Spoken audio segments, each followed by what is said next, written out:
Hi friends, ಎಲ್ಲರೂ ಹೇಗಿದ್ದೀರಾ? ಇವತ್ತು ಬಂದು ಬುಧವಾರ. ಓಕೆ, ಹಾಗೆ ತಿಂಡಿ ಮಾಡಬೇಕು. ಕಿಚನಿಗೆ ಬಂದಿದ್ದೀನಿ. ಏನು ತಿಂಡಿ ಮಾಡೋದು ಅಂದರೆ ದೋಸೆ ಇಟ್ಟಿದೆ. ಅದಕ್ಕೆ ನಾನು ಇಲ್ಲಿ ಸ್ವೀಟ್ ಕುಂಬಳಕಾಯಿ ಅಂತ ಹೇಳ್ತೀವಿ, ಇದಕ್ಕೆ ಸಕ್ಕರೆ ಕುಂಬಳಕಾಯಿ ಅಂತೇಳಿ. ಇನ್ನೂ ಅರ್ಧ ಇದೆ, ಇದು ಅರ್ಧ ಹಾಕ್ಬಿಟ್ಟು ಪಲ್ಯ ಮಾಡೋಣ, ಚೆನ್ನಾಗಿರುತ್ತೆ ದೋಸೆಗೆ. ಒಳ್ಳೆ ಕಾಂಬಿನೇಷನ್ನು. ಅದಕ್ಕೆ ಇವಾಗ ಇದನ್ನು ಕಟ್ ಮಾಡ್ತಾ ಇದ್ದೀನಿ. ಓಕೆ, ತೋರಿಸ್ತೀನಿ ಒಂದು ನಿಮಿಷ. ಇದು ಬಂದು ಸಂಕ್ರಾಂತಿ ಹಬ್ಬದ ನೆಕ್ಸ್ಟ್ ಡೇ ಮಾಡಿರುವಂಥ ವಿಡಿಯೋ. ಹಬ್ಬದ ಬೆಳಿಗ್ಗೆಗೆ ದೋಸೆ ಇಟ್ಟಿತ್ತು ಮತ್ತು ಕುಂಬಳಕಾಯಿ ಇತ್ತು. ಅದಕ್ಕೆ ಕುಂಬಳಕಾಯಿ ಪಲ್ಯ ಮಾಡಿಬಿಡೋಣ ಅಂತೇಳಿ ಇಲ್ಲಿ ಪಲ್ಯ ಮಾಡೋಕ್ಕೆ ಎಲ್ಲ ರೆಡಿ ಮಾಡ್ತಾಯಿದ್ದೀನಿ. ಓಕೆ, ಹಾಗೆ ನಾನು 2 ದಿನದಿಂದ ವೀಡಿಯೋನೂ ಕೂಡ ಅಪ್ಲೋಡ್ ಮಾಡೋಕ್ಕಾಗಿಲ್ಲ. ಯಾಕೆ ಅಂದರೆ ಮನೆ ಕ್ಲೀನಿಂಗ್ ಎಲ್ಲ ಸ್ಟಾರ್ಟ್ ಮಾಡಿದ್ದೀನಿ. ಅದಕ್ಕೆ ಗೊತ್ತು, ನಾನು ಹೋದ ವೀಡಿಯೋದಲ್ಲೇ ಹೇಳಿದ್ದೀನಿ. ನಮ್ಮೂರಲ್ಲಿ ಹಬ್ಬ ಇರೋದ್ರಿಂದ ಪ್ರತಿ ವರ್ಷವೂ ನಾನು ಸಿಡಿ ಹಬ್ಬಕ್ಕೆ ಮನೆ ಕ್ಲೀನಿಂಗ್ ಎಲ್ಲ ಮಾಡ್ತೀನಿ. ನಾವು ಬೆಂಗಳೂರಲ್ಲಿದ್ರೂ ನಮ್ಮೂರ ಹಬ್ಬ ಅಂತಲೇ ಅಲ್ವಾ ಹೇಳೋದು. ಅದಕ್ಕೆ ನಾನು ವರ್ಷವೂ ಸಿಡಿ ಹಬ್ಬ ಟೈಮಲ್ಲಿ ಡೀಪ್ ಕ್ಲೀನಿಂಗ್ ಮಾಡ್ತೀನಿ. ಹಾಗೆ ನೆಕ್ಸ್ಟ್ ಬಂದರೆ ವರಮಹಾಲಕ್ಷ್ಮಿ ಹಬ್ಬದಲ್ಲಿ, ಅದರಲ್ಲಿ ಎಲ್ಲರೂ ಕ್ಲೀನ್ ಮಾಡ್ತಾರೆ. ಆದರೆ ಸಿಡಿ ಹಬ್ಬ ಅಂದರೆ ನಮಗೆ ಊರ ಹಬ್ಬ, ಅಂದರೆ ದೊಡ್ಡ ಹಬ್ಬ ಅಂತ ಹೇಳ್ಬೋದು. ಅದಕ್ಕೆ ನಾನು ಇಲ್ಲೇ ಇದ್ರೂ ನಾವು ಫುಲ್ಲು ಮನೆಯೆಲ್ಲ ಡೀಪ್ ಕ್ಲೀನ್ ಎಲ್ಲ ಮಾಡ್ತೀನಿ. ಅದಕ್ಕೆ ಇವಾಗ ಸೋಮವಾರದಿಂದ ಸ್ಟಾರ್ಟ್ ಮಾಡಿದ್ದೀನಿ ಈಗ ಕ್ಲೀನ್ ಮಾಡೋದಕ್ಕೆ. ಅದು ಕ್ಲೀನ್ ಎಲ್ಲ ಮಾಡಿ ಫುಲ್ಲು ಟಯರ್ಡ್ ಆಗಿರುತ್ತೆ. ಆವಾಗ ವಿಡಿಯೋ ಅಪ್ಲೋಡ್ ಮಾಡೋದಕ್ಕೆ ಸ್ವಲ್ಪ ಕಷ್ಟ ಅನ್ನಿಸ್ತಾ ಇದೆ. 2 ದಿನದಿಂದ ಹಾಕಿಲ್ಲ. ಅದಕ್ಕೆ ಇವತ್ತಾದರೂ ಒಂದು ವಿಡಿಯೋ ಅಪ್ಲೋಡ್ ಮಾಡೋಣ ಅಂಥೇಳಿ ಇವತ್ತು ಎಲ್ಲ ಎಡಿಟಿಂಗ್ ಎಲ್ಲ ಮಾಡ್ತಾಯಿದ್ದೀನಿ. ಈ ಥರ ಇರುತ್ತೆ. ಏನಂದರೆ ಕ್ಲೀನಿಂಗ್ ಜೊತೆಗೆ ನಾವು ಎಕ್ಸ್ಟ್ರಾ ಕೆಲಸಗಳು ಕೂಡ ಮಾಡಬೇಕಾಗುತ್ತೆ. ಎಕ್ಸ್ಟ್ರಾ ಕೆಲಸಗಳಂದರೆ ಇರುತ್ತೆ, ತೆಗಿಯೋಂಥದ್ದು, ಆಮೇಲೆ ಕ್ಲೀನ್ ಮಾಡುವಾಗ ಬೇಡವಾಗಿರೋದನ್ನ ಬೀಸಾಕುವಂಥದ್ದು, ಈ ಥರದ್ದೆಲ್ಲ ಇರುತ್ತೆ. ಅದ್ರ ಜೊತೆಗೆ ಒಂದೇ ಕೆಲಸ ಆದರೆ ಈಸಿ ಅಂತ ಅನಿಸುತ್ತೆ. ಅಂದರೆ ಯಾವ ಥರ ಅಂದರೆ ಬರೀ ಮನೆ ಕ್ಲೀನಿಂಗೇ ಮಾಡು ಅಂತಂದರೆ ಓಕೆ, ಅದು ಕಷ್ಟ ಅಂತ ಅನಿಸೋದೇ ಇಲ್ಲ. ಓಕೆ, ಮನೆ ಕ್ಲೀನಿಂಗ್ ಅಲ್ವಾ ಅಂತ ಅಂದ್ಬಿಟ್ಟು ನೀಟಾಗಿ ಒಂದು ಕಡೆಯಿಂದ ನೀಟಾಗಿ ಮಾಡ್ಕೊಬರ್ಬೋದು. ಆದರೆ ನನಗೆ ಅಂತಲ್ಲ, ತುಂಬ ಜನಕ್ಕೆ ಇದೇ ಥರನೇ ಆಗ್ತಾ ಇರುತ್ತೆ. ಬೆಳಿಗ್ಗೆ ಎದ್ದ ತಕ್ಷಣ ತಿಂಡಿ ಮಾಡಬೇಕು.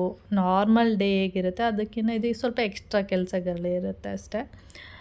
ತಿಂಡಿ ಎಲ್ಲ ಮಾಡಬೇಕು. ಅದೆಲ್ಲ ಮಾಡಿ ತಿಂದ್ಕೊಂಡು ಎಲ್ಲ ಆಮೇಲೆ ನಾನು 10:15 ಮೇಲೆ ಕ್ಲೀನಿಂಗ್ ಮಾಡೋದಕ್ಕೆ ಸ್ಟಾರ್ಟ್ ಮಾಡ್ತೀನಿ. ಒಂದು ಹಾಫ್ ಡೇ ಫುಲ್ಲು ಒಂದು ರೂಮ್ ಇರ್ಬೋದು, ಎಷ್ಟಾಗುತ್ತೆ ರೂಮು ಆ ಥರ ಅಲ್ಲ, ಎಷ್ಟಾಗುತ್ತೆ ಹಾಫ್ ಡೇಲಿ ಅಷ್ಟನ್ನು ಕ್ಲೀನ್ ಮಾಡ್ಕೊಳ್ತೀನಿ. ಫುಲ್ ಡೇ ಕ್ಲೀನ್ ಮಾಡ್ಬೋದು. ಫುಲ್ ಡೇ ಕ್ಲೀನ್ ಮಾಡಿದ್ರೆ ಏನಾಗುತ್ತೆ ಅಂದರೆ ಟಯರ್ಡ್ ಆದಂಗೆ ಆಗಿಬಿಟ್ಟು ಆಮೇಲೆ ಫೀವರ್ ಎಲ್ಲ ಬಂದ್ಬಿಡೋದು, ಆ ಥರನೇ ಆಗ್ತಾ ಇರುತ್ತೆ. ಒಂದೊಂದು ಸರಿ ಜಾಸ್ತಿ ಕೆಲಸ ಎಲ್ಲ ಮಾಡಿದಾಗ ಏನಾಗುತ್ತೆ, ಅದೇ ಥರ ಒಂಥರ ಬಾಡಿ ಎಲ್ಲ ಪೇಯ್ನ್ ಬರೋ ಥರ ಆ ಥರ ಆಗ್ತಾ ಇರುತ್ತೆ.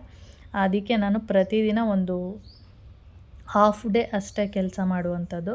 ಅಂದರೆ ಕ್ಲೀನಿಂಗ್ ಕೆಲಸ ಏನಿದೆ ಅಷ್ಟು. ಮತ್ತು ಅದ್ರ ಜೊತೆಗೆ ತಿಂಡಿ ಮಾಡುವಂಥದ್ದು ಇರುತ್ತೆ, ಮತ್ತು ಮಧ್ಯಾಹ್ನಕ್ಕೆ ಅಡುಗೆ ಮಾಡುವಂಥದ್ದು, ಈ ಥರದ್ದೆಲ್ಲ ಇರುವಾಗ ಜಾಸ್ತಿ ರಿಸ್ಕ್ ತೊಗೊಳ್ಳೋದು ಬೇಡ ಅಂಥೇಳಿ ನಾನು ಆದಷ್ಟು ಕೆಲಸನ ಡೈಲಿ ಸ್ವಲ್ಪ ಮಾಡ್ಕೊಳ್ಳೋಣ ಅಂಥೇಳಿ ಮಾಡ್ತಾಯಿದ್ದೀನಿ ಅಷ್ಟೇ. ಇಷ್ಟು ಮಾಡಿಕೊಂಡು ಡೈಲಿ ಒಂದಷ್ಟು, ಇವಾಗ ಸದ್ಯಕ್ಕೆ ಒಂದು ಅರ್ಧ ಕಂಪ್ಲೀಟ್ ಆಗಿದೆ ಅಷ್ಟೇ. ಇನ್ನೂ ಒಂದು ಅರ್ಧ ಇದೆ, ಇನ್ನೊಂದು ವೀಕ್ ಇದೆ. 1 ವೀಕಲ್ಲಿ ಕಂಪ್ಲೀಟ್ ಮಾಡ್ಕೊಬಿಡ್ತೀನಿ. ಅದರಿಂದ ನಾನು ವಿಡಿಯೋ ಅಪ್ಲೋಡ್ ಮಾಡೋದಕ್ಕೆ ಆಗಿಲ್ಲ ಅಷ್ಟೇ. ಓಕೆ, ಇವಾಗ ಇದು ಏನಂದರೆ ಹಬ್ಬದ ನೆಕ್ಸ್ಟ್ ಡೇ ದೋಸೆ ಮತ್ತು ಕುಂಬಳಕಾಯಿ ಪಲ್ಯ ಎಲ್ಲ ಮಾಡಿದ್ದೆ. ಕುಂಬಳಕಾಯಿ ಪಲ್ಯ ಏನಂದರೆ ಸ್ವಲ್ಪ ಜಾಸ್ತಿನೇ ಮಾಡಿಬಿಟ್ಟಿದ್ದೆ. ಆಮೇಲೆ ಕೌಶಿ ಅವರೆಲ್ಲ ಅಷ್ಟೊಂದು ಇಷ್ಟಪಡಲ್ಲ, ನಾನು ಸ್ವಲ್ಪ ಇಷ್ಟಪಟ್ಟು ತಿಂತೀನಿ.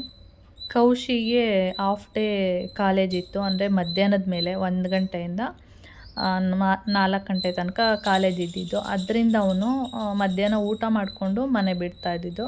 ಅಂದರೆ ಸೆಕೆಂಡ್ PU ಅವ್ರಿಗೆ ಎಕ್ಸಾಮ್ ನಡೀತಾ ಇದೆ ಅಂದರೆ ಪಿಪೇಟ್ರಿನ ಏನೋ ನಡೀತಾ ಇರಬೇಕು. ಅದಕ್ಕೆ ಇವ್ರಿಗೆ ಹಾಫ್ ಡೇ ಮಾಡಿದರು. ಅದಕ್ಕೆ ಅವನು 1 ಗಂಟೆ ಮೇಲೆ ಅಂದರೆ ಮನೆ ಬಿಡೋದು 12:15 12:20 ಬಿಡ್ತಾ ಇದ್ದ. 1 ಗಂಟೆಗೆಲ್ಲ ಕಾಲೇಜ್ಗೆ ಹೋಗ್ತಾಯಿದ್ದೆ. ಏನಾದರೂ ನಾರ್ಮಲ್ ಡೇ ಥರ ಇದ್ದಿದ್ದರೆ ಬಾಕ್ಸಿಗೆ ಸ್ವಲ್ಪ ಜಾಸ್ತಿ ಹಾಕಿ ಕಳಿಸ್ಬಿಡ್ತಾಯಿದ್ದೆ. ಆವಾಗ ಮಕ್ಕಳೆಲ್ಲ ತಿಂತಾಯಿದ್ರು, ಖಾಲಿ ಆಗ್ತಾಯಿತ್ತು. ಅವನು ಹಾಫ್ ಡೇ ಹೋಗೋದ್ರಿಂದ ಮನೇಲೆಲ್ಲ ತಿಂದು ಹೋಗಿರ್ತಾನೆ, ಮತ್ತು ಬಾಕ್ಸ್ ಏನೂ ತೊಗೊಂಡೋಗಲ್ಲ. ಅದರಿಂದ ಈ ಕುಂಬಳಕಾಯಿ ಪಲ್ಯ ಏನಾಗೋಯಿತು, ಉಳ್ಕೊಬಿಡ್ತು ಜಾಸ್ತಿ. ನಾನು ಸ್ವಲ್ಪ ತಿಂದ್ಬಿಟ್ಟು ಆಮೇಲೆ ಅದನ್ನು ಫ್ರಿಜ್ಜಲ್ಲಿ ಎತ್ತಿಟ್ಬಿಟ್ಟೆ. ನಾನಿಲ್ಲಿ ವಿಡಿಯೋ ಎಡಿಟ್ ಮಾಡ್ತಾಯಿದ್ದೀನಿ, ಹಾಗೆ ನಿಮಗೆ ಅಳಿಲು ಸೌಂಡು ಕೇಳಿಸ್ತಾ ಇರ್ಬೋದು. ಚೂ ಚೂ ಅಂತ ಸೌಂಡ್ ಆಗ್ತಾಯಿದೆ ನೋಡಿ, ಕೇಳಿಸ್ತಾ ಇದೆಯಾ? ಏನಕ್ಕೆ ಆ ಥರ ಸೌಂಡ್ ಆಗ್ತಾ ಇರೋದು ಅಂದರೆ, ನಾನು ಇಲ್ಲೇ ಅಪ್ಲೋಡ್ ಮಾಡ್ತಾ ಕೂತ್ಕೊಂಡಿದ್ದೀನಿ. ಅಳಿಲು ಕೆಳಗಡೆ ಒಂದು ಅಳಿಲು ಬಂದುಬಿಟ್ಟಿದೆ, ಅಂದರೆ ಮರದಿಂದ ಕೆಳಗಡೆ ಇಳಿದ್ಬಿಟ್ಟಿದೆ. ಮಧ್ಯದಲ್ಲಿ ಹೋಗ್ಬಿಟ್ಟು ನಮ್ಮ ಬೆಕ್ಕು ಕೂತ್ಕೊಂಡಿದೆ, ಯಾಕೆಂದರೆ ಅದು ಮೇಲೆ ಬರುತ್ತಲ್ವ, ಆವಾಗ ಹಿಡಿಬೋದು ಅಂತ. ಅದಕ್ಕೆ ಅದು ಕಿರ್ಚ್ಕೊಳ್ತಿದೆ. ಇವಾಗ ಅದು ಕೆಳಗಡೆ ಇರೋಕ್ಕಾಗಲ್ಲ, ಅದಕ್ಕೆ ಇವಾಗ ಮೇಲೆ ಹತ್ತಲೇಬೇಕು ಮರಕ್ಕೆ. ಅದಕ್ಕಿದು ಮಧ್ಯದಲ್ಲಿ ಸಿಗಾಕೊಂಡಿದೆ, ಅಂದರೆ ಮಧ್ಯದಲ್ಲಿ ಬೆಕ್ಕಿದೆ. ಇದು ಪಾಪ ಕೆಳಗಡೆ ಇದ್ದರೆ ಬೇರೆ ಬೆಕ್ಕು ಬಂದು ಅಟ್ಯಾಕ್ ಮಾಡ್ಬೋದು, ಇನ್ನೂ ಬೆಕ್ಕುಗಳಿದೆಯಲ್ಲ ಅದು. ಮೇಲೋಗೋಕ್ಕೆ ಅದು ಮಧ್ಯದಲ್ಲಿ ಬಂದು ಕೂತಿದೆ. ಒಂದೇ ಬೆಕ್ಕಿರೋದು ಮಧ್ಯದಲ್ಲಿ, ಅದು ಹಿಡಿಯೋದಕ್ಕೆ ಕೂತ್ಕೊಂಡಿದೆ, ಅಂದರೆ ಬೇಟೆ ಆಡೋದಕ್ಕೆ ಕೂತಿರೋದು. ಅದಕ್ಕೆ ಆ ಥರ ಸೌಂಡು ಕೇಳಿಸ್ತಾ ಇರೋದು. ಓಕೆ, ನಾನಿಲ್ಲಿ ನೋಡಿ ಮತ್ತೆ ಜಾಸ್ತಿ ಆಯಿತು ಸೌಂಡು. ಪಾಪ ನಾನು ಓಡಿಸಿದ್ರದು ಬೆಕ್ಕು ಬರ್ತಾನೆ ಇಲ್ಲ. ನಾನು ಅವಾಗಿಂದ ಇದು ಮಾಡ್ತಾಯಿದ್ದೀನಿ, ಬರ್ತಾನೆ ಇಲ್ಲ, ಅಲ್ಲೇ ಆಟ ಆಡ್ತಿದ್ದೆ. ಅಂದರೆ ಮರ ಸುತ್ತುತ್ತಿದ್ದಾಳೆ. ಯಾವ ಕಡೆ ಅಂದರೆ ಅದ್ರ ಮೇಲೆ ಕಣ್ಣಿಡುವಂಥದ್ದು, ಯಾವ ಕಡೆ ಬರುತ್ತೆ ಅಳಿಲು ಅಂಥೇಳಿ. ಓಕೆ, ಅದ್ರ ಬೇಟೆ ಅದು ಆಡಲಿ, ನಾನಿಲ್ಲಿ ವಿಡಿಯೋ ಎಡಿಟ್ ಮಾಡ್ತೀನಿ. ಓಕೆ, ಇಲ್ಲಿ ನಾನು ಹಾಗೆ ಅಡುಗೆ ಮನೆಯೆಲ್ಲ ಕ್ಲೀನ್ ಮಾಡಿಬಿಟ್ಟು, ಅಂದರೆ ದೋಸೆ ಹಿಟ್ಟು ಅದೆಲ್ಲ ಇನ್ನೊಂದು 2 ದೋಸೆ ಆಗ್ತಾಯಿತ್ತು. ಆ 2 ದೋಸೆನ ಸುಮ್ಮನೆ ಫ್ರಿಜ್ಜಲ್ಲಿ ಇಡೋದು ಆ ಹಿಟ್ಟನ್ನು ಅಂದ್ಬಿಟ್ಟು 2 ದೋಸೆನೂ ಹಾಕ್ಬಿಟ್ಟು ಒಂದು ಪ್ಲೇಟ್ ಮುಚ್ಚಿ ಇಟ್ಬಿಟ್ಟಿದ್ದೀನಿ. ಮಧ್ಯಾಹ್ನ ಯಾರಾದರೂ ತಿಂದ್ರಾಯಿತು, ಕೌಶಿನಾದರೂ ತಿನ್ಕೊಂಡು ಹೋಗ್ತಾನೆ, ಇಲ್ಲ ನಾನೇ ತಿಂದ್ರಾಯಿತು ಅಂತೇಳ್ಬಿಟ್ಟು ಅದನ್ನೆಲ್ಲ ಎತ್ತಿಟ್ಬಿಟ್ಟು ಎಲ್ಲ ಕ್ಲೀನ್ ಮಾಡಿದೆ. ಅಡುಗೆ ಮನೆಯೆಲ್ಲ ಕ್ಲೀನ್ ಮಾಡಿದ್ರೆ ಏನೋ ಒಂಥರ ಸಮಾಧಾನ ಮನಸ್ಸಿಗೆ. ಅಡುಗೆ ಮನೆಯೆಲ್ಲ ಕ್ಲೀನ್ ಆದಮೇಲೆ ಇವಾಗ ನಾನು ಬೇಳೆ ಸಾಂಬಾರು ಮಾಡೋಣ ಅಂಥೇಳಿ ಇಲ್ಲಿ ಎಲ್ಲ ತರಕಾರಿನೆಲ್ಲ ಕಟ್ ಮಾಡಿದ್ದೀನಿ. ಹಾಗೆ ಈ ಬದನೆಕಾಯಿ ಏನಿದೆ ಕೆಳಗಡೆ ಗಿಡದಲ್ಲಿ ಬಿಟ್ಟಿರುವಂಥದ್ದು ನಾನು ಸುಮಾರು ಸರಿ ತೋರಿಸಿದ್ದೀನಿ. ಆ ಗಿಡ ಚೆನ್ನಾಗಿ ಬರುತ್ತೆ, ಆದರೆ ಬದನೆಕಾಯಿ ಬಿಡಲ್ಲ ಅಂತ. ಇತ್ತೀಚೆಗೆ ತುಂಬ ಹೂಗಳೆಲ್ಲ ಬಂದಿದೆ. ನೋಡೋಣ ಮುಂದಕ್ಕೆ ಬದನೆಕಾಯಿ ಬಿಡ್ಬೋದು. ಈಗ ಒಂದು ಸಿಗ್ತಾಯಿದೆ, ಮುಂದೆ ಗೊತ್ತಿಲ್ಲ. ಹಾಗೆ ಸ್ವಲ್ಪ ಉಪ್ಪು ಸಾಂಬಾರಿತ್ತು ಹುರುಳಿಕಾಳ್ದು, ಅದನ್ನು ನಾನು ಹಾಗೆ ಇಟ್ಟರೆ ಏನಾಗುತ್ತೆ ಅಂದರೆ ತಿನ್ನಲ್ಲ ಯಾರೂ. ಅದಕ್ಕೆ ಅದು ಉಪ್ಪು ಸಾಂಬಾರು ಏನಿದೆ ಸಾಂಬಾರು, ಅದನ್ನು ಬಸಿದ್ಬಿಟ್ಟು ಅದು ಸೂಪ್ ಥರ ಚೆನ್ನಾಗಿರುತ್ತೆ. ಅದಕ್ಕೆ ಬಸ್ತಿರುವಂಥ ನೀರಿದೆ ನೋಡಿ, ಇಲ್ಲಾಂದರೆ ಊಟನೂ ಮಾಡ್ಬೋದು, ಮುದ್ದೆ ಎಲ್ಲ ತಿನ್ಬೋದು. ಸ್ವಲ್ಪನೇ ಇರೋದ್ರಿಂದ ಬೇರೆ ಸಾಂಬಾರೆಲ್ಲ ಮಾಡಿದಾಗ ಅದು ಅಲ್ಲೇ ಇರುತ್ತೆ. ಅದಕ್ಕೆ ನಾನು ಈ ಹುರುಳಿಕಾಳು ಏನಿದೆ ಅದನ್ನು ಪಲ್ಯ ಮಾಡಿಬಿಡ್ತೀನಿ. ಮತ್ತು ಆ ಸಾಂಬಾರು ಏನಿದೆ ಉಪ್ಪು ಸಾಂಬಾರು ಒಂದು ಲೋಟದಲ್ಲಿ ಇಟ್ಟಿದ್ದೀನಿ ನೋಡಿ, ಅದನ್ನು ಒಂದು ಸ್ವಲ್ಪ ಉಪ್ಸಾರು ಖಾರ ಹಾಕ್ಬಿಟ್ಟು ಮಿಕ್ಸ್ ಮಾಡಿಬಿಟ್ಟು ನೀಟಾಗಿ ಅದನ್ನು ಕುಡಿದ್ರೆ ಗಂಟ್ಲಿಗೆ ಚೆನ್ನಾಗಿರುತ್ತೆ. ಹಿತ ಅಂತ ಹೇಳ್ತೀವಿ, ಅಂದರೆ ಹಿತವಾಗಿರುತ್ತೆ ಅಂತ, ಖಾರವಾಗಿ ಚೆನ್ನಾಗಿರುತ್ತೆ. ಆ ಥರ ಕುಡಿಬೋದು. ಅದು ಒಂದು ರೀತಿ ಸೂಪ್ ಥರ ಕೂಡ ಆಗುತ್ತೆ, ಚೆನ್ನಾಗಿರುತ್ತೆ. ಅದಾದಮೇಲೆ ನೆಕ್ಸ್ಟು ನಿನ್ನೆ ವಡೆ ಮಾಡಿದ್ನಲ್ಲ, ಅದು ಏನಾಗಿತ್ತು ಅಂದರೆ ಒಂದು ಸ್ವಲ್ಪ ಹಿಟ್ಟು ಉಳ್ಕೊಂಡಿತ್ತು. ಅದಕ್ಕೆ ನಾನು ಕೌಶಿ ಹೇಳ್ದ, ಒಂದು ಫ್ರೆಂಡು ಹೇಳ್ತಾ ಇದ್ದಂತೆ, ನಾವು ವಡೆ ಎಲ್ಲ ಈ ಥರ ಎಲ್ಲ ಹಬ್ಬದ ಟೈಮಲ್ಲಿ ಮಾಡಲ್ಲ, ನಾವೇನಿದ್ರೂ ಹೋಟೆಲ್ಗೆ ಹೋಗಿ ತಿನ್ಕೊಂಡು ಬರ್ತೀವಿ, ವಡೆ ಇರ್ಬೋದು ಒಬ್ಬಟ್ಟು ಇರ್ಬೋದು ತಿನ್ಕೊಂಡು ಬರ್ತೀವಿ ಅಂತ ಹೇಳ್ತಾ ಇದ್ದಂತೆ. ಅದಕ್ಕೆ ವಡೆ ಇಟ್ಟಿದೆಯಲ್ಲ, ಆ ವಡೆ ಹಿಟ್ಟನ್ನ ವಡೆ ಮಾಡಿಬಿಡು, ಫ್ರಿಜ್ಜಲ್ಲಿ ಇಟ್ಟಿದೆಯಲ್ಲ ವಡೆ ಮಾಡಿಬಿಟ್ಟು ನನ್ನ ಫ್ರೆಂಡ್ಗೆ ಹಾಕ್ಕೊಟ್ಬಿಡಮ್ಮ ಅಂತ ಅಂದ. ಅಲ್ಲಿರೋದೇ ಒಂದು 4 ವಡೆ ಆಗುತ್ತೆ, ಅದೇನೋ ತೊಗೊಂಡೋಯ್ತೀಯ ಅಂದರೆ ಸುಮ್ಮನೆ ಹಾಗೆ ಶೇರ್ ಮಾಡ್ತೀನಮ್ಮ, ಎಲ್ಲ ಒಂದೊಂದು ತಿಂತಾರೆ ಅಂತ ಹೇಳ್ದ. ಸರಿ ಆಯಿತು ಅಂದ್ಬಿಟ್ಟು ಕೊಟ್ಟು ಕಳಿಸ್ದೆ. ಅಂದರೆ ಅವನು ಒಬ್ಬ ಫ್ರೆಂಡಿಗೆ ಅಂತ ತೊಗೊಂಡೋಗಿದ್ದು, ಎಲ್ಲರಿಗೂ ಅಲ್ಲ, ಒಬ್ರಿಗೆ. ಎಲ್ಲರೂ ಅಂದರೆ ಹೋಗೋದೇ ಒಂದು ಮಧ್ಯಾಹ್ನ ಅಲ್ವಾ, ಆದ್ದರಿಂದ ಎಲ್ಲರೂ ಊಟ ಮಾಡ್ಕೊಂಡು ಬಂದಿರ್ತಾರೆ. ಒಬ್ಬ ಫ್ರೆಂಡಿಗೆ ಮಾತ್ರ ಅವರು ಈ ಥರ ತಿಂತಾರೆ. ಹಬ್ಬದ ಟೈಮಲ್ಲಿ ಅವರು ಮನೇಲಿ ಅಡುಗೆ ಮಾಡಲ್ವಂತೆ ಜಾಸ್ತಿ, ಅಂದರೆ ವಡೆ ಒಬ್ಬಟ್ಟು ಈ ಥರದ್ದೆಲ್ಲ ಮಾಡಲ್ಲ. ತಿನ್ನಬೇಕಂದ್ರೆ ಹೋಟೆಲ್ಗೆ ಹೋಗ್ಬಿಟ್ಟು ತಿನ್ಕೊಂಡು ಬರ್ತಾರೆ. ಅದಕ್ಕೆ ನೀನು ಮಾಡಿಕೊಡಮ್ಮ ಅಂತ ಹೇಳ್ದ. ಸರಿ ಆಯಿತು ಅಂತೇಳಿ ಇಲ್ಲಿ ಹೇಗಿದ್ರು ಫ್ರಿಜ್ಜಲ್ಲಿ ಇಟ್ಟಿತ್ತು, ಅದು ವಡೆ ಇಟ್ಟು ಸ್ವಲ್ಪನೇ ಇದ್ದಿದ್ದು, ಒಂದು 5-6 ವಡೆ ಆಗ್ತಾಯಿತ್ತು ಅಷ್ಟೇ. ಸರಿ ಆಯಿತು ಬಿಡು, ತೊಗೊಂಡೋಗಿ ಕೊಡು. ನಾನು ತುಂಬ ಇದ್ದರೆ ಅದು ಚೆನ್ನಾಗಿರುತ್ತೆ, ಒಂದು 4 ವಡೆ ಏನೋ ತೊಗೊಂಡೋಯ್ತಿ ಅಂದರೆ ಯಾಕಮ್ಮ ಅಂತ ಹೇಳಿದ್ನಲ್ಲ, ಅದಕ್ಕೆ ಸರಿ ಆಯಿತು ಮಾಡಿಕೊಡ್ತೀನಿ ಬಿಡು ಅಂದ್ಬಿಟ್ಟು ಮಾಡಿ ಇಟ್ಬಿಟ್ಟು ಹಾಗೆ ಟೆರೆಸ್ ಮೇಲೆ ಬಂದಿದ್ದೆ. ಇಲ್ಲಿ ನೋಡಿ, ಇವಳು ಪಾರಿವಾಳ ಪಾಪ ಇಲ್ಲಿ ಬಂದು ಇಲ್ಲಿ ಡೈಲಿ ಅಕ್ಕಿ ಎಲ್ಲ ಹಾಕಿರ್ತೀನಲ್ವ, ಅದು ಬಂದಿಲ್ಲ, ಅಕ್ಕಿ ಎಲ್ಲ ತಿಂದ್ಕೊಂಡು ನೀರು ಕುಡ್ಕೊಂಡು ಹೋಗುತ್ತೆ. ಅದೇನು ಮಾಡಿರುವಂಥದ್ದು ಅಂದರೆ ಅದನ್ನು ಹಿಡಿಯೋಕ್ಕೆ ನೋಡಿ ಯಾವ ಥರ ಎಷ್ಟು ಆಟ ಆಡಿದೆ ಅಂದರೆ, ಆ ಕಡೆಯಿಂದ ಅದು ಪಾರಿವಾಳ ಆ ಕಡೆಯಿಂದ ಈ ಕಡೆಗೆ ಬರುತ್ತೆ, ಈ ಕಡೆಯಿಂದ ಆ ಕಡೆಗೆ ಹೋಗುತ್ತೆ. ಅದು ಅಕ್ಕಿ ತಿನ್ನೋಕ್ಕೆ ಇದು ಬಿಟ್ಟಿಲ್ಲ, ಅದು ಬೆಕ್ಕು ಅದನ್ನು ಹಿಡಿಯೋಕ್ಕೆ ಹೋಗೋದು ನೋಡಿ. ಅಲ್ಲಿಂದ ಹೇಗೆ ನಮಗೆ ಎಷ್ಟು ನಕ್ಕಿದ್ದೀವಿ ಅಂದರೆ, ನಗು ಅಂದರೆ ತುಂಬ ಅಂದರೆ ನಗು. ಯಾಕೆಂದರೆ ನೋಡಿ, ಅಲ್ಲಿಂದನೇ ಅವಳು ನೆಗೆದು ಪಾರಿವಾಳನ ಹಿಡಿಯೋ ಥರ ಮಾಡ್ತಿರೋದು. ಆಮೇಲೆ ಆ ಪಾರಿವಾಳ ನೋಡ್ತು ಅದನ್ನ ನೋಡಿ, ಅದು ನೋಡಿಬಿಟ್ಟು ಸ್ವಲ್ಪ ತಲೆ ಕುತ್ಕೊಂಡಿತ್ತು. ಅದಾದಮೇಲೆ ಮತ್ತೆ ಈ ಸೈಡ್ ಬಂದು ಪಕ್ಕದ ಮನೆ ಟ್ಯಾಂಕ್ ಇದೆ ನೋಡಿ, ಆ ಟ್ಯಾಂಕ್ ಹತ್ರ ಹಾರ್ಬಿಡ್ತು ಅದು. ನಾವು ನಿಂತ್ಕೊಂಡು ನೋಡೋಣ ಏನು ಮಾಡ್ತದೆ ಇದು ಅಂತೇಳಿ ಬೇಕು ಫುಲ್ಲು ನೋಡಿ. ಇವಾಗ ಈ ಕಡೆಗೆ ಬಂತಾ ನೋಡಿ, ಎಷ್ಟೊತ್ತು ಸುಮಾರು ಹೊತ್ತು ಇದನ್ನು ಆಟ ಆಡಿಸಿದೆ ಅದು ನೋಡಿ. ಹೆಂಗೆ ಹಿಡಿಯೋಕ್ಕೆ ಯಾವ ಥರ ಪ್ಲ್ಯಾನು ಅವಳ್ದು ನೋಡಿ. ಇವಾಗ ನೋಡಿ, ಅಲ್ಲಿ ಪಕ್ಕದ ಮನೆ ಟ್ಯಾಂಕ್ ಇದೆಯಲ್ಲ, ನೀರಿನ ಟ್ಯಾಂಕು, ಅಲ್ಲಿ ಹೊರ್ಟೋಯ್ತದು ಪಾರಿವಾಳ. ಇವಳು ಆಮೇಲೆ ಸುಮ್ಮನೆ ಆಗಿಬಿಟ್ಲು. ಮತ್ತು ತುಂಬ ಬರುತ್ತೆ ಪಾರಿವಾಳಗಳು, ಏಕೆಂದರೆ ಡೈಲಿ ಅಕ್ಕಿ ಹಾಕ್ತೀನಲ್ವ, ಅದರಿಂದ ಪಾರಿವಾಳಗಳು. ಅದೇ ನಾನು ಮಧ್ಯಾಹ್ನ ಟೈಮ್ ಸ್ವಲ್ಪ ಹೋಗೋದು ಕಡಿಮೆ, ಮಧ್ಯಾಹ್ನ ಟೈಮ್ ಆದರೆ ಸ್ವಲ್ಪ ಅಲ್ಲಿ ಪಾರಿವಾಳಗಳೆಲ್ಲ ಬರುವಂಥದ್ದು, ನೀರು ಕುಡಿಯುವಂಥದ್ದು, ಈ ಥರದ್ದೆಲ್ಲ ಆಗ್ತಾ ಇರುತ್ತೆ. ನನಗೆ ಇದನ್ನು ನೋಡಿ ಸುಮಾರು ಹೊತ್ತು ಎಷ್ಟು ನಗು ಅಂದರೆ ಸುಮಾರು ನಕ್ಕಿದ್ದೀವಿ ನಾನು ಕೌಶಿ ಇಬ್ಬರೂ. ಏನಿದು ಯಾವ ಥರ ಎಲ್ಲ ಆಟ ಆಡ್ತಿದೆ ಇದು ಅಂದ್ಕೊಂಡು. ಪಾರಿವಾಳ ಹಾರುವಂಥದ್ದನ್ನು ಇದು ಹೋಗ್ಬಿಟ್ಟು ಹಿಡಿಯುವಂಥದ್ದಂತ ನೋಡಿ. ನಿಜನ ಅದು ಹಿಡಿಯೋಕ್ಕೆ ಸಾಧ್ಯನಾ? ಆ ಥರ ಸುಮಾರು ಹೊತ್ತು. ಇದಾದಮೇಲೆ ಮತ್ತೆ ನಾನು ಇನ್ನೊಂದು ಸರಿ ಟೆರೆಸ್ ಮೇಲೆ ಹೋಗಿದ್ದೆ, ಆಮೇಲೆ ತೋರಿಸ್ತೀನಿ ಅದನ್ನು, ಆ ವಿಡಿಯೋನ ಇದರಲ್ಲೇ ಹಾಕ್ತೀನಿ. ಆವಾಗಲೂ ಅಷ್ಟೇ ಅದು ಯಾವ ಥರ ಹಿಡಿಯೋಕ್ಕೆ ಹೋಗ್ತಿತ್ತು ಅಂತ ತೋರಿಸ್ತೀನಿ. ಇದು ಬಂದು ಸುಮಾರು ಒಂದು ಅರ್ಧ ಗಂಟೆ ವಿಡಿಯೋ ಮಾಡಿದ್ದೆ, ಅದರಲ್ಲಿ ಸ್ವಲ್ಪ ಹೊತ್ತು ಮಾತ್ರ ನಿಮ್ಗೆ ಹಾಕಿರುವಂಥದ್ದು. ಅರ್ಧ ಗಂಟೆ ಪಾರಿವಾಳ ಆ ಕಡೆಯಿಂದ ಈ ಕಡೆ, ಈ ಕಡೆಯಿಂದ ಆ ಕಡೆ, ಆ ಥರನೇ ಅದು ಆಟ ಆಡಿಸಿದೆ. ಇದು ಅದೇ ಥರನೇ ಈ ಕಡೆಯಿಂದ ಆ ಕಡೆ ಓಡುವಂಥದ್ದು, ಆ ಕಡೆಯಿಂದ ಈ ಕಡೆ ಓಡುವಂಥ ಅದೇ ಆಗಿದೆ. ಪಾರಿವಾಳನ ಇದು ಹಿಡಿಯೋಕ್ಕೆ ಆಗಲಿಲ್ಲ. ನೆಕ್ಸ್ಟು ಅಲ್ಲಿಂದ ಅದೆಲ್ಲ ಆದಮೇಲೆ ನಾನು ಮನೆಗೆ ಬಂದೆ. ಆಮೇಲೆ ಏನಂದರೆ ಮೋನ್ ಮಮ್ಮ ಪಪಾಯಿ ಎಲ್ಲ ತಂದಿದ್ರು, ಸ್ವಲ್ಪ ಹಣ್ಣು ಆಗಿರಲಿಲ್ಲ.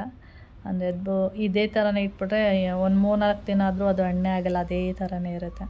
ಅದಕ್ಕೆ ಪೇಪರೆಲ್ಲ ಸುತ್ಬಿಟ್ಟು ಇಟ್ಬಿಡೋಣ ಅಂತೇಳಿ ನ್ಯೂಸ್ ಪೇಪರ್ ತೊಗೊಂಡು ಪಪಾಯಾಗೆ ಈ ಥರ ಸುತ್ಬಿಟ್ಟಿಟ್ರೆ ಅದು ಬೇಗ ಹಣ್ಣಾಗುವಂಥದ್ದು. ಇವಾಗ ಈ ಥರ ಎಲ್ಲ ಮಾಡಿಟ್ರೆ ಒಂದು 2 ಡೇಸಿಗೆ ಹಣ್ಣಾಗಿಬಿಡುತ್ತೆ, ತುಂಬ ಏನು ಟೈಮ್ ತೊಗೊಳ್ಳಲ್ಲ. ಅದೇ ಥರನೇ ಪಪಾಯಿ ಹೇಗಿತ್ತು ಹಾಗೆ ಇಟ್ಬಿಟ್ರೆ ಅದು ಒಂದು 3-4 ದಿನ ಮೇಲೇ ಬೇಕು, ಹಾಗೇ ಇರುತ್ತೆ. ಒಂಥರ ಗಟ್ಟಿ ಥರ ನೋಡೋಕ್ಕೆ ಮೇಲೆ ಹಣ್ಣಾಗಿರೋ ಥರ ಇರುತ್ತೆ, ಆದರೆ ಕಟ್ ಮಾಡಿದರೆ ಒಳಗಡೆ ಹಣ್ಣೇ ಆಗಿರಲ್ಲ, ಆ ಥರ ಎಲ್ಲ ಆಗಿಬಿಟ್ಟಿರುತ್ತೆ ನೋಡಿ. ಅದಾದಮೇಲೆ ಮತ್ತೆ ನಾನು ಏನಕ್ಕೆ ಟೆರೆಸ್ ಮೇಲೆ ಬಂದಿದ್ದೆ. ಇದು ಅಷ್ಟೇ ತುಂಬ ಹೊತ್ತು ನಾನು ನೋಡಿದೆ ನಿಂತ್ಕೊಂಡು, ಆಮೇಲೆ ನನಗೆ ಬೇಜಾರಾಗ್ಬಿಟ್ಟು ವಾಪಸ್ಸು ಬಂದಿರುವಂಥದ್ದು ನೋಡಿ. ಪಾರಿವಾಳ ಬಂದಿದೆ, ಇದು ಈ ಕಡೆ ಸೈಡ್ ಇದೆ, ಪಾರಿವಾಳ ಪಾಪ ಈ ಕಡೆ ಅಕ್ಕಿ ತಿನ್ಕೊಂಡು ನೋಡಿ, ಅಲ್ಲೇ ನೀರಿಟ್ಟಿರೋದ್ರಿಂದ ಅಲ್ಲೇ ಅಕ್ಕಿ ತಿನ್ನುತ್ತೆ, ಮತ್ತು ಅಲ್ಲಿಂದ ನೀರು ಕುಡ್ಕೊಂಡು ಹೋಗುವಂಥದ್ದು.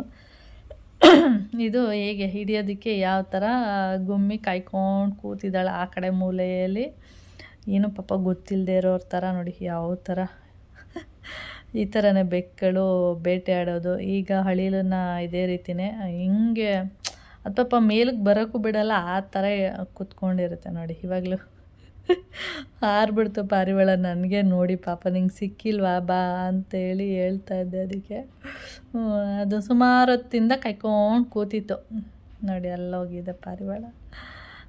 ಈ ಥರ ನನಗೆ ನಗು ಬರ್ತಾಯಿತ್ತು ಅದನ್ನ ನೋಡಿ. ನೀನು ಪಾರಿವಾಳನ ಹಿಡಿಯೋಕ್ಕಾಗುತ್ತಾ, ಈ ಥರ ಎಲ್ಲ ಕೂತ್ಕೊಂಡಿದೆಯಲ್ಲ, ಅದನ್ನು ಅಟ್ಯಾಕ್ ಮಾಡ್ತೀನಿ ಅಂತೇಳಿ ನಾನು ಅದನ್ನು ಅಲ್ಲಿಂದ ಬಂದು ಕೌಶಿಗೆ ಹೇಳ್ತಾ ಇದ್ದೆ, ಕೌಶಿ ಈ ಥರ ಎಲ್ಲ ಆಯಿತು ಕಣೋ, ಮತ್ತು ಅದು ಪಾರಿವಾಳ ಬಂದಿತ್ತು, ಇದು ಹಿಡಿಯೋಕ್ಕೆ ಈ ಥರ ಕುತ್ಕೊಂಡಿತ್ತು ಅಂದ್ಬಿಟ್ಟು ವೀಡಿಯೋ ಮಾಡಿದ್ನಲ್ಲ, ವೀಡಿಯೋನ ಕೌಶಿಕ್ ತೋರಿಸ್ತಾ ಇದ್ದ. ಇವಾಗ ನಾನು ನಿನ್ನೆ ಒಬ್ಬಟ್ಟು ತಂದಿದ್ರು ನೋಡಿ ಮೋನ್ಮಮ್ಮ, ಅದನ್ನು ತಿನ್ನಲಿಲ್ಲ. ಏಕೆಂದರೆ ಹೇಳಿದ್ದೆ ಗೆಣಸು ಅದೆಲ್ಲ ತಿಂದರು, ಮತ್ತು ಇದನ್ನೆಲ್ಲ ತಿನ್ನೋಕ್ಕಾಗಲಿಲ್ಲ.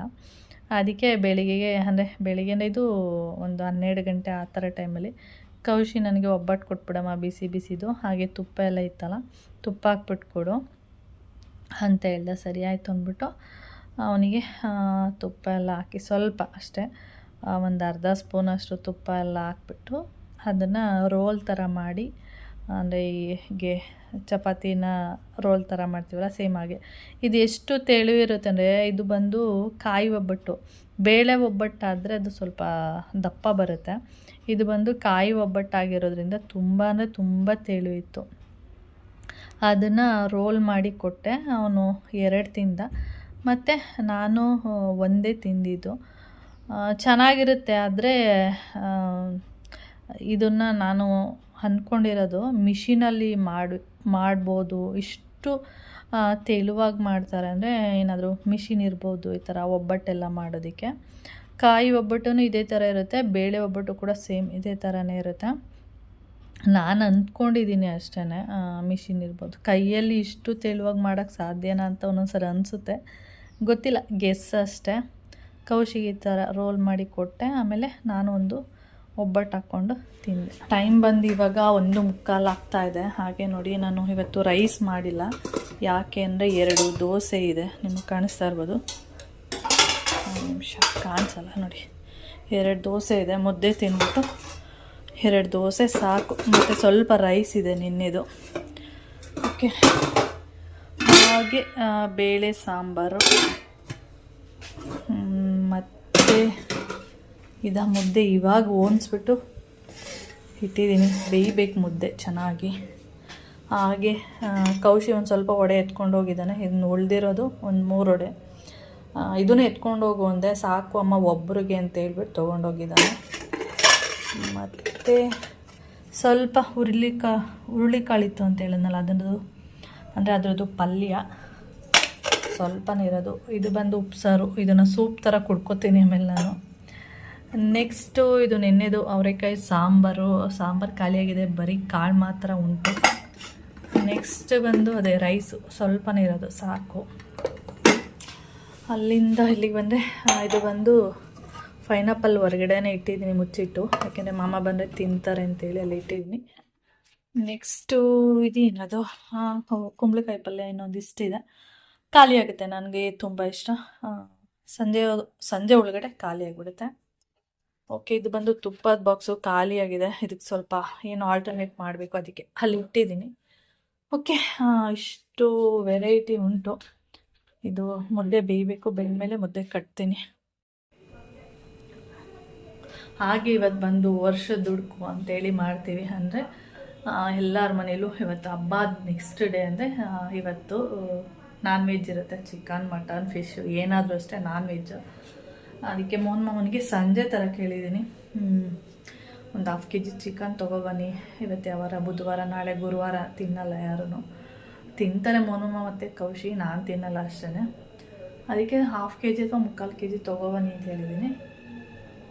ಮತ್ತು ಇನ್ನು ಶನಿವಾರ ಮತ್ತೆ ಬಂತು, ನಾಳೆ ಗುರುವಾರ ಮತ್ತು ಶುಕ್ರವಾರ ಎಲ್ಲ ಮತ್ತು ಶನಿವಾರ 2 ದಿನ, ಮತ್ತು ಶನಿವಾರ ಭಾನುವಾರ ಬಂತು, ಮತ್ತು ನಾನ್ ವೆಜ್ ಮಾಡ್ತೀವಿ. ಅದಕ್ಕೆ ಸ್ವಲ್ಪನೇ ತೊಗೊಬನ್ನಿ ಅಂತ ಹೇಳಿದ್ದೀನಿ.